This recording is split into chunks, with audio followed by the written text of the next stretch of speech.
Spiritual stars में आपका स्वागत है। दोस्तों, कुंडली एक प्रिडिक्शन है, कंफर्मेशन नहीं। कुंडली के माध्यम से हम अपने कर्मों में बदलाव लाकर अपने भाग्य को बदल सकते हैं, क्योंकि किस्मत पत्थर की लकीर नहीं है। हम अपने कर्मों से अपने भाग्य को बदल सकते हैं। स्पिरिचुअल स्टार्स में आपको एस्ट्रोलॉजी, मंत्र, यंत्र और पूजा पाठ से संबंधित जानकारियाँ मिलती हैं। अगर आप अपने कर्मों से अपने भाग्य को बदलना चाहते हैं तो हमारे चैनल को सब्सक्राइब जरूर करें। ये बात सच है कि भाग्य होता है, लेकिन वो भाग्य भी कर्मों से बदला जा सकता है, जिसमें कुंडली विश्लेषण हमारी मदद करती है। मानव जीवन का मतलब ही प्रोग्रेस करना होता है। जानवर हजारों साल पहले भी जंगलों में रह रहे थे और वही भोजन खा रहे थे जो आज खा रहे हैं, लेकिन हम इंसानों ने प्रगति की है। हम लोग जंगलों से शहरों तक आए हैं, झोपड़ी से फ्लैट तक का सफर तय किया है। इसका मतलब ये है कि हम मनुष्य जो चाहें वो कर सकते हैं। हमारे गुरुजी का तो ये तक कहना है कि अगर मनुष्य जीवन पाकर भी हम परेशान रहे तो मनुष्य होने का क्या मतलब। उनका तो ये भी कहना है कि भाग्य मूर्खों का बनाया हुआ शब्द है। कर्म योगी अपना भाग्य स्वयं बनाते हैं, इसलिए हमें भाग्य पर निर्भर नहीं रहना चाहिए। एस्ट्रोलॉजी एक बॉडी चेकअप की तरह होती है। उदाहरण के लिए हमने अपना शुगर चेक करवाया और हमें पता चल गया कि हमारा शुगर बढ़ गया है, तो हम मीठा खाना छोड़कर, दवाइयाँ खाकर और कुछ कसरत करके अपना शुगर कंट्रोल कर लेते हैं। इस तरह कुंडली देखकर अगर हम अपने जीवन की बाधाओं को जान ले तो अपने कर्मों में बदलाव लाकर उन बाधाओं को दूर कर सकते हैं और जीवन को सरलता से जी सकते हैं। आप अपनी लाइफ में जो भी करना चाहते हैं उसे एक पेपर पर लिखें। जैसे मुझे गवर्नमेंट जॉब चाहिए, मुझे लखपति बनना है, मुझे अपना घर खरीदना है इत्यादि। ये लिखने के बाद आप ये मत सोचिए कि कैसे होगा। ये सोचने का काम आप ऊपर वाले पर छोड़ दीजिए।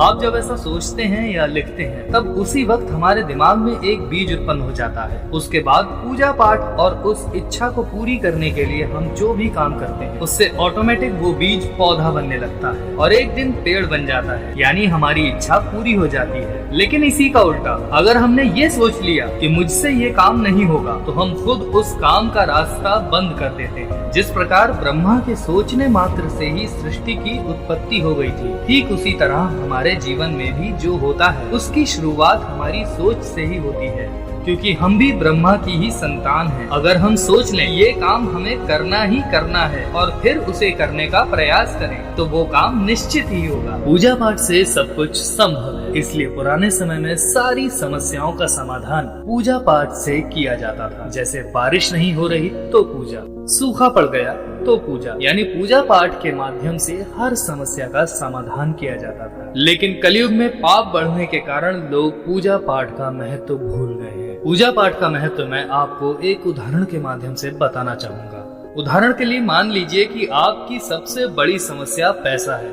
और आप मुझसे पूछते हैं कि मैं अपने पैसों की समस्या कैसे खत्म करूं।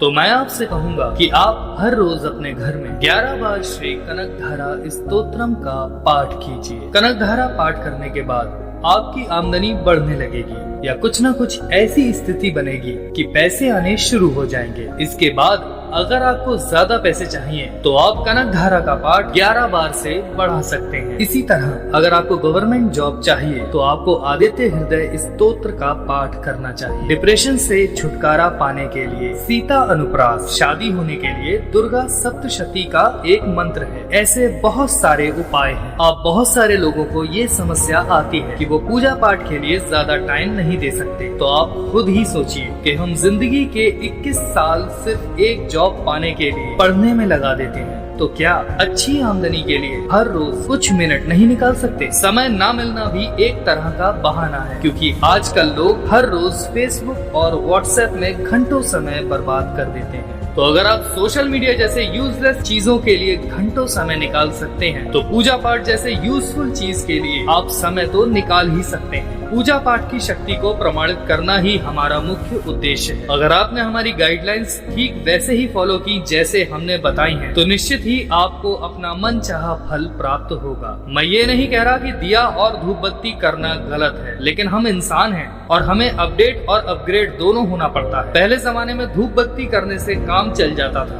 लेकिन अब ऐसा नहीं है। अब हमें अपने जीवन में बदलाव लाने के लिए मंत्र, यंत्र और पाठ का प्रयोग करना पड़ता है। इससे हमारा जीवन सुगम बनता है। भगवान मंत्र के अधीन होते हैं। उन्हें मंत्र जप करने वाले को मनचाहा फल देना ही पड़ता है। जैसा कि हमने पहले बताया कि हर समस्या के लिए अलग अलग मंत्र होते हैं। बिजनेस के लिए अलग मंत्र है, शादी के लिए अलग मंत्र है, तो सेहत की समस्याओं के लिए अलग मंत्र है। हमारे गुरुजी ने तो यहाँ तक कहा है कि पुराने जमाने में मंत्रों का इतना गहरा प्रभाव था कि किसी व्यक्ति की मृत्यु हो जाने पर महामृत्युंजय मंत्र के जाप से उसे वापस जीवित कर लिया जाता था। इस बात से यही निष्कर्ष निकलता है कि मंत्रों के उच्चारण से हम जो चाहे वो पा सकते हैं। हमें बस दो बातों का ध्यान रखना होता है। पहला है एकाग्रता यानी कि फोकस, और दूसरा है दिशा यानी कि डायरेक्शन। अगर ये दोनों सही है तो आप लाइफ में सब कुछ कर सकते हैं। इन दोनों में से आपके पास सिर्फ एक है और दूसरा नहीं, तो आप कुछ नहीं कर पाएंगे। हम आपको पूजा पाठ के माध्यम से हर समस्या का समाधान बताएंगे, लेकिन शर्त बस एक ही है कि आपको वो स्वयं ही करना होगा। अगर आप सोचेंगे कि मेरे बदले कोई और पंडित पूजा कर दे और फल आपको मिल जाए, तो ऐसा नहीं हो सकता, क्योंकि जो आप अपने लिए कर सकते हैं वो कोई भी आपके लिए नहीं कर सकता। आपको खुद से पूजा करनी होगी, जिसका रिजल्ट आपको निश्चित ही मिलेगा। हमारा काम ही है आपको गाइड करना। अगर आपको कोई भी परेशानी है या कोई सवाल है तो आप हमारे दिए हुए नंबर पर कॉल करें। हम आपको विश्वास दिलाते हैं कि आप अपना राजयोग बनाएंगे और आपको अवश्य सफलता मिलेगी। हम स्वयं अपने भाग्य के निर्माता हैं। हमेशा याद रखिए, भाग्य शब्द मूर्खों द्वारा बनाया गया है और हम स्वामी विवेकानंद के अनुयायी हैं। उत्तिष्ठत जागृत प्राप्य वारान्य बोधत, जिसका अर्थ कुछ यूं है, उठो,